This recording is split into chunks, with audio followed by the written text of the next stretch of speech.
ഞാൻ മിസ്റ്റർ മോഹൻ വർഗീസ് സംസാരിക്കുന്നത് കേൾക്കുകയായിരുന്നു. ഈ പ്രശാന്ത് കിഷോർ എന്നെനിക്ക് മനസ്സിലാകുന്നില്ല. നിങ്ങൾ എന്താണ് ഇവരെയൊക്കെ ഇങ്ങനെ ആൾരൂപങ്ങളായി സൃഷ്ടിക്കുന്നതെന്ന് എനിക്ക് മനസ്സിലാകുന്നില്ല. കഴിഞ്ഞ ഹിമാചൽ ഗുജറാത്ത് തെരഞ്ഞെടുപ്പിൽ ഈ വിദ്വാനല്ലേ പറഞ്ഞത് ഹിമാചലിലും അതുപോലെ തന്നെ ഗുജറാത്തിലും BJP അധികാരത്തിൽ വരുമെന്ന് പ്രഖ്യാപിച്ചിട്ട് ഇട്ടേച്ചോടിയ ആളല്ലേ? കരൺ താപ്പറിൻ്റെ ഇൻ്റർവ്യൂവിൽ തന്നെ നിങ്ങൾ കണ്ടില്ലേ? അപ്പോൾ ചുമ്മാ ഈ ചർച്ചയിൽ വന്നിരുന്നിട്ട് നമ്മളില്ലാത്ത ആ പൊലിമ കൊടുത്ത് ആളുകളെ മഹത്വവൽക്കരിക്കുന്നത് ശരിയായ രീതിയിൽ ഇതൊക്കെ ഒരു PR വർക്കിൻ്റെ ഭാഗമാണ്. ഇവരാണ് ഇതെല്ലാം തീരുമാനിക്കുന്നത്. ഇവർ മാത്രമല്ലെന്നേ തീരുമാനിക്കുന്നത്. ഇന്ത്യ മഹാരാജ്യത്തെ ജനങ്ങളുമായി സംവദിക്കുന്ന എത്രയോ പേരുണ്ട്. ഇവിടെ പല ആളുകളും ഞാൻ ഒരു കാര്യം വളരെ വ്യക്തമായിട്ട് ഞാൻ പറയാൻ ആഗ്രഹിക്കുന്നു. ഇന്ത്യ സഖ്യം ഗവൺമെൻറ് ഉണ്ടാക്കും. അത് ചുമ്മാ പറയുന്നതല്ല. ഈ തെരഞ്ഞെടുപ്പുമായി ബന്ധപ്പെട്ട് തമിഴ്നാട്, പോണ്ടിച്ചേരി, കർണാടക, പഞ്ചാബ്, ഹരിയാന, ഡൽഹി അടക്കം, ചണ്ഡീഗഡ് അടക്കം നിരവധി ഇടങ്ങളിൽ യാത്ര ചെയ്യുകയും നിരവധി കുടുംബയോഗങ്ങളിൽ പങ്കെടുക്കുകയും ഒരുപാട് വഴിയോരത്ത് യാത്ര ചെയ്യുന്ന ഓട്ടോറിക്ഷക്കാരോട്, തട്ടുകടക്കാരോടക്കം സംവദിച്ചിട്ടാണ് ഞങ്ങൾ വരുന്നത്.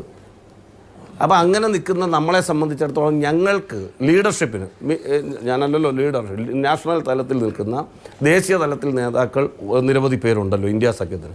അവരുടെ കണക്കുകൂട്ടലുകൾക്ക് അപ്പുറമാണ് പൊതുജനവികാരം.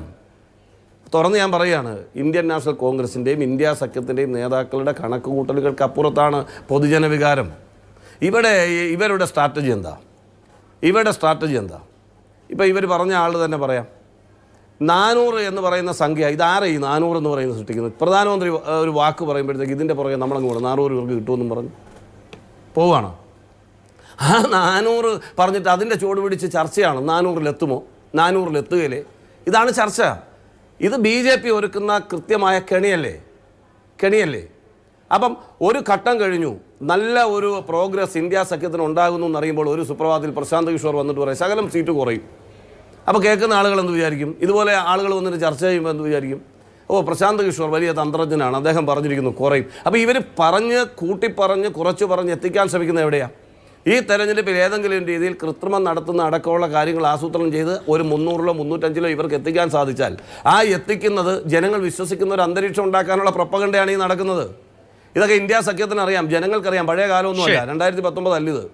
28 പാർട്ടികൾ വളരെ യോജിച്ചിരുന്നത്. നിങ്ങൾ ഒരു സെക്കൻഡ് അരവിന്ദ് കേജ്രിവാൾ വോട്ട് ചെയ്ത കോൺഗ്രസ് സ്ഥാനാർത്ഥിക്കാണ്, രാഹുൽ ഗാന്ധിയും സോണിയാഗാന്ധി വോട്ട് ചെയ്ത് ആം ആദ്മി പാർട്ടിക്കാണ്, സീതാറാം യെച്ചൂരി വോട്ട് ചെയ്ത് ഞങ്ങൾ യോജിക്കില്ല, ഞങ്ങൾക്ക് മുന്നണിയാകാൻ കഴിയില്ല, പരസ്പരം സഹകരിക്കില്ല എന്ന് പറഞ്ഞെടുത്ത് രാഹുൽ ഗാന്ധിക്കെതിരെ മത്സരിച്ച അഹനിരാജ പറയാണ് രാഹുൽ ഗാന്ധി വോട്ട് ചെയ്യണമെന്ന് പറയും. നമ്മൾ കണ്ടുകൊണ്ടിരിക്കുക റായ്ബറേലിയിൽ ഇല്ലേ?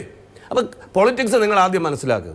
വളരെ കൃത്യമായി പറയാം, ഇന്ത്യൻ പാർലമെൻറ്റിൽ 540 സീറ്റുണ്ട്. 540 സീറ്റിൽ 353 പേരാണ് BJPയും സഖ്യകക്ഷികളുമായി ഉള്ളത്. ആ BJPയുടെ ഭൂരിപക്ഷം കുറയ്ക്കാനുള്ള ആദ്യഘട്ടം, ഞാൻ 100 സീറ്റ് കിട്ടും, 150 സീറ്റിലേക്ക് കോൺഗ്രസ് പോകും, 200 സീറ്റിലേക്ക് പോകുന്നത് ഞാൻ പറയുന്നില്ല. നിലവിൽ കോൺഗ്രസിന് 52 ഉണ്ട്. ഞങ്ങൾ ഏറ്റവും കുറഞ്ഞത് 60 സീറ്റ് പിടിച്ചിരിക്കും. എണ്ണിപ്പറയാം. ആ 60 സീറ്റ് പിടിക്കുമ്പോൾ തന്നെ BJPക്ക് ഇപ്പോൾ 303 എന്ന് പറയുന്ന ഒറ്റയ്ക്കുള്ള ഭൂരിപക്ഷം ഞങ്ങൾ നഷ്ടപ്പെടുത്തിയിരിക്കും. 2, ആം ആദ്മി പാർട്ടിയും RJDയും ശിവസേനയും NCPയും നാഷണൽ കോൺഫറൻസും സമാജ്വാദി പാർട്ടിയും അടക്കം കൊണ്ടുവരുന്ന സീറ്റ് കൊണ്ട് ഞങ്ങൾ സഖ്യകക്ഷികളുടെ അവരെ ഓവർകം ചെയ്യും. ശരി, ഒരു സംശയം വേണ്ട. ഞാൻ പറയാം, നിങ്ങൾ കുറിച്ചു വെച്ചോ, 230-ൽ താഴെ 230 അവരെത്തില്ല. ആ നമ്പറിൽ തന്നെ ഇന്ത്യ സഖ്യവും എത്തും. ഇവിടെ ഞാൻ ഒരു കാര്യം അംഗീകരിക്കുന്നു, താങ്കളുടെ ടൈറ്റിൽ.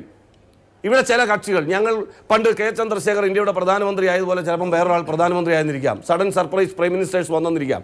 ഒരു കോൺഗ്രസ്സുകാരൻ എന്നുള്ള നിലയിൽ ഞാൻ ആഗ്രഹിക്കും രാഹുൽ ഗാന്ധി വരണം, അല്ലെങ്കിൽ മറ്റൊരു കോൺഗ്രസ് നേതാവ് വരണമെന്ന് ആഗ്രഹിക്കും. പക്ഷേ ഇതൊന്നും അല്ല ഞങ്ങളുടെ സബ്ജക്റ്റ്. ഇപ്പം ഞങ്ങൾ നിലവിൽ വളരെ കൃത്യമായി, നിങ്ങൾ നോക്കിക്കോ, മൻമോഹൻ സിംഗിനെ അവതരിപ്പിച്ചതുപോലെ വളരെ ഒരു ബിഗ് ബ്രേക്കിങ്ങോടുകൂടി ഇന്ത്യയിൽ ഗവൺമെന്റ് ഉണ്ടാക്കും ഇന്ത്യ സഖ്യം. ഇപ്പൊ പറയുന്നത് ശരിയല്ലല്ലോ. അത്തരം കാര്യങ്ങൾക്ക് ഒരുപാട് ഡിസ്കഷൻ നടക്കേണ്ട കാര്യമാണ്.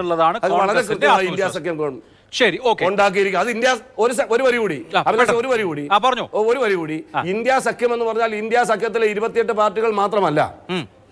അങ്ങനെ തെറ്റിദ്ധരിക്കരുത്. ഞാനിവിടെ വന്നിരുന്നിട്ട് 28 പാർട്ടികളും കൂടെ ചേർന്ന് ഭൂരിപക്ഷം ഉണ്ടാക്കുന്നതല്ല. ഞങ്ങൾക്ക് ഗവൺമെന്റ് ഉണ്ടാക്കാനുള്ള സാഹചര്യം ഉണ്ടാവും. അതിനെ സപ്പോർട്ട് ചെയ്യാൻ ഈ 10 വർഷക്കാലം BJPയും NDAയും വിചാരിച്ചിട്ട് അവരുടെ മുന്നണിയിൽ അംഗമാകാത്ത 50 MPമാർ ഇന്ന് ഇന്ത്യൻ പാർലമെന്റിൽ ഉണ്ടെന്നേ. 50 MPമാരുണ്ട്. അവരൊക്കെ എങ്ങനെയൊക്കെയാണ് അതിന്റെ നെഗോസിയേഷൻ നടക്കുന്നത് ഈ ഡിബേറ്റിലല്ലോ പറയുന്നത്.